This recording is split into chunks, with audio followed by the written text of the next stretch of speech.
Om Swastiastu. Assalamualaikum warahmatullahi wabarakatuh. Shalom, Namo Buddhaya, salam kesejahteraan bagi kita semua, salam kebajikan dan salam harmoni.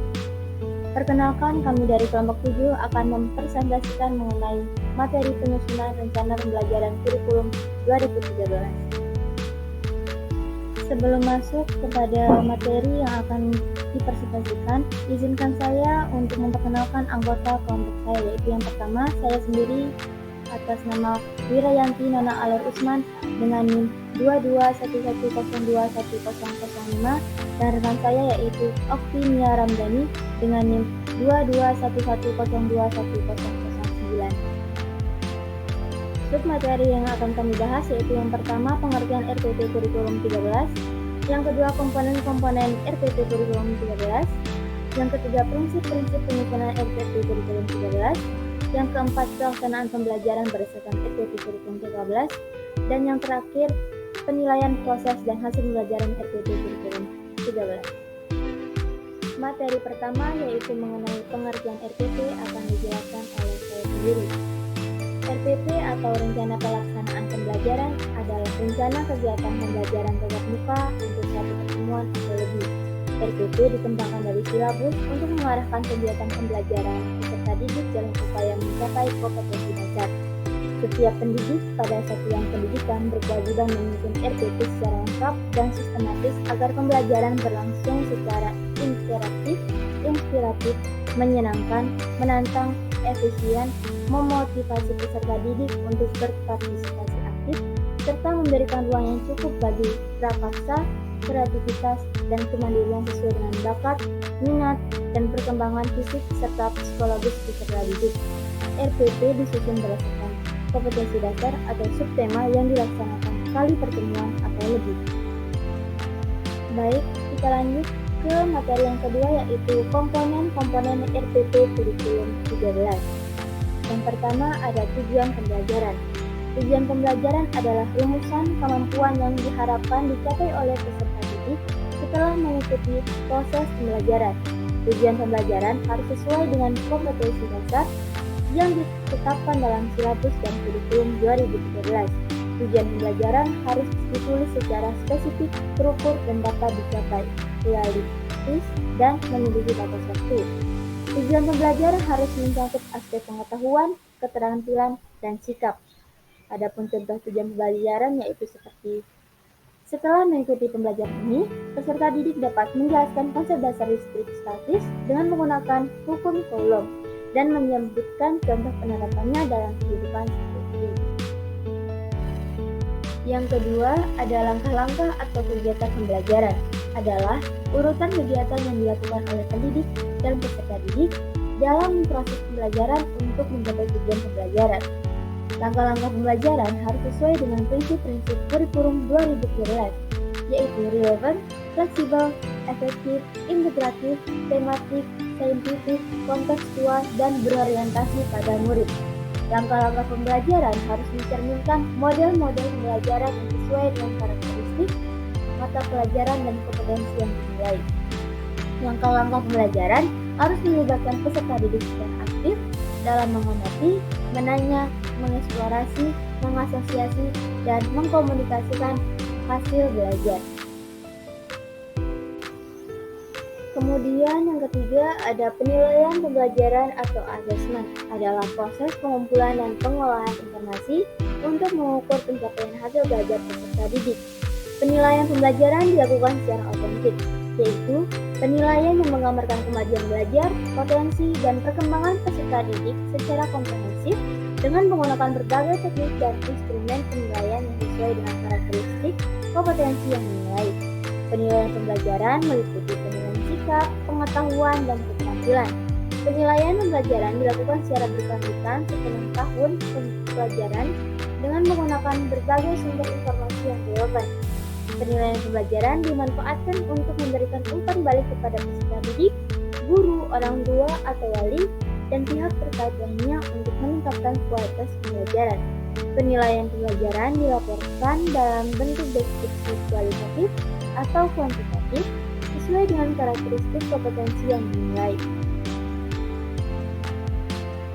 saya akan melanjutkan presentasi dengan materi prinsip-prinsip penyusunan RPP Kurikulum 2013. Prinsip penyusunan RPP Kurikulum 2013 menurut Permendikbud Republik Indonesia Nomor 22 Tahun 2016. Yang pertama, prinsip memperhatikan perbedaan individu peserta didik adalah prinsip penyusunan RPP yang mengakomodasi kebutuhan, minat bakat, kemampuan, gaya belajar, dan latar belakang sosial budaya peserta didik. Yang kedua, prinsip berpusat pada peserta didik adalah prinsip penyusunan RPP yang menempatkan peserta didik sebagai subjek pembelajaran yang aktif, kreatif, kritis, mandiri, dan kolaboratif. Yang ketiga, prinsip berbasis konteks adalah prinsip penyusunan RPP yang mengaitkan materi pembelajaran dengan situasi nyata yang relevan dan bermakna bagi peserta didik. Yang keempat, prinsip berorientasi kekinian adalah prinsip penyusunan RPP yang menyesuaikan materi pembelajaran dengan perkembangan ilmu pengetahuan, teknologi, seni budaya, dan tantangan zaman. Yang kelima, prinsip pengembangan kemandirian belajar adalah prinsip penyusunan RPP yang mendorong peserta didik untuk belajar secara mandiri dengan menggunakan sumber belajar yang tersedia dan memecahkan masalah yang dihadapi. Yang keenam, prinsip memberi umpan balik dan tindak lanjut pembelajaran adalah prinsip penyusunan RPP yang memberikan informasi tentang kemajuan belajar peserta didik dan memberikan bimbingan untuk meningkatkan hasil belajar.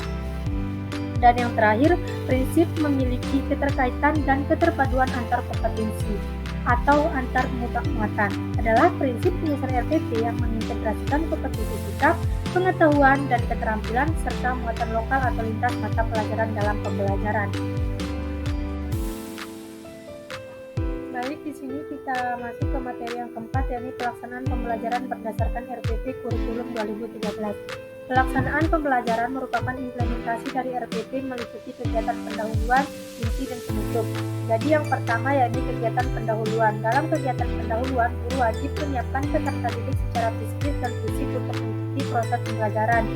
Dan yang kedua, memberi motivasi belajar peserta didik secara kontekstual sesuai manfaat dan aplikasi materi ajar dalam kehidupan sehari-hari dengan memberikan contoh dan perbandingan lokal, nasional, dan internasional serta disesuaikan dengan karakteristik dan jenjang peserta didik.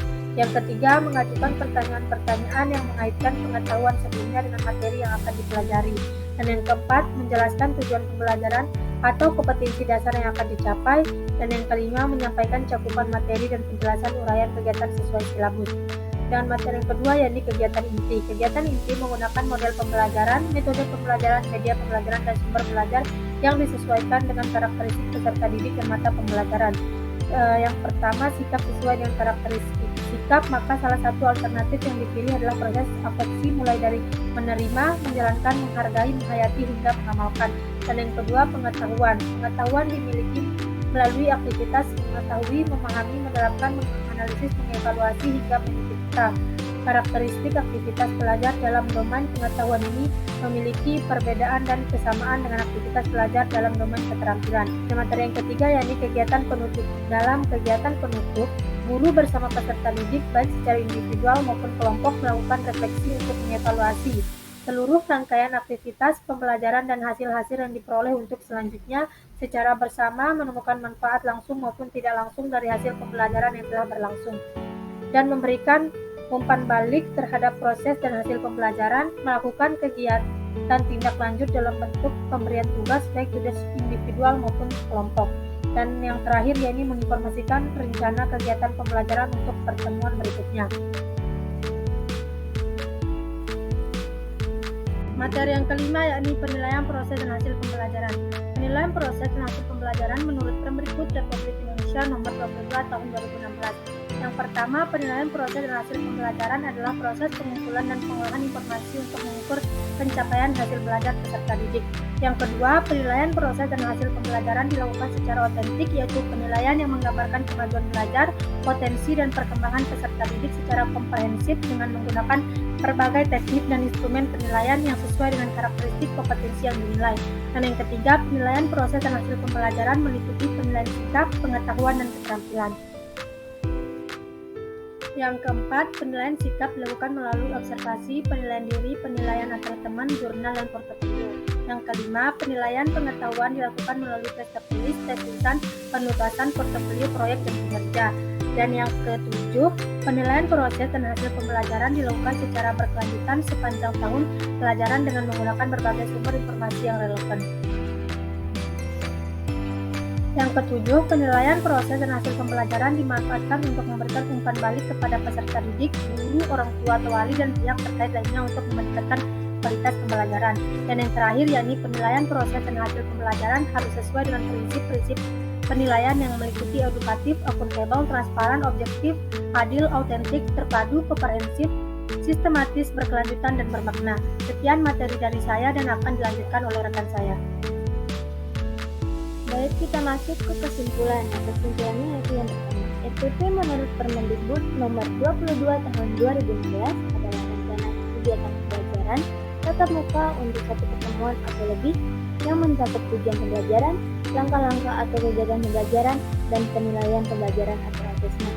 Yang kedua, komponen-komponen RPP menurut Permendikbud nomor 22 tahun 2016 meliputi tujuan, langkah-langkah pembelajaran, dan penilaian pembelajaran. Yang ketiga, prinsip penyusunan RPP harus efisien, efektif, dan berorientasi pada murid. Yang keempat, pelaksanaan pembelajaran adalah proses interaksi antara guru, peserta didik, dan sumber belajar pada suatu lingkungan belajar. Dan yang terakhir yaitu penilaian proses dan hasil pembelajaran adalah proses pengumpulan dan pengolahan informasi untuk mengukur pencapaian hasil belajar peserta didik. Baik, sekian presentasi dari kelompok kami. Jika ada kesalahan kata, kami mohon maaf. Saya tutup dengan Paramasanti. Om Santi Santi Santi Om. Wassalamualaikum warahmatullahi wabarakatuh. Shalom, Namo Buddhaya, salam kesejahteraan bagi kita semua, salam kebajikan dan salam harmoni.